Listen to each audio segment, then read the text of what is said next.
大家好，我是Михайло，我是乌克兰人。今天是2025年3月12日。关于昨天的美国和乌克兰谈判过程之中，乌克兰明明表示了乌克兰想和平，只是乌克兰不想这个和平暂时的。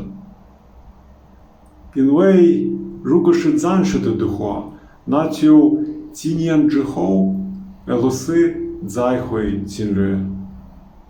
乌克兰只想有，怎么说，保障。乌克兰想有安全保障，而且对乌克兰来说，加入北约是保障办法之一。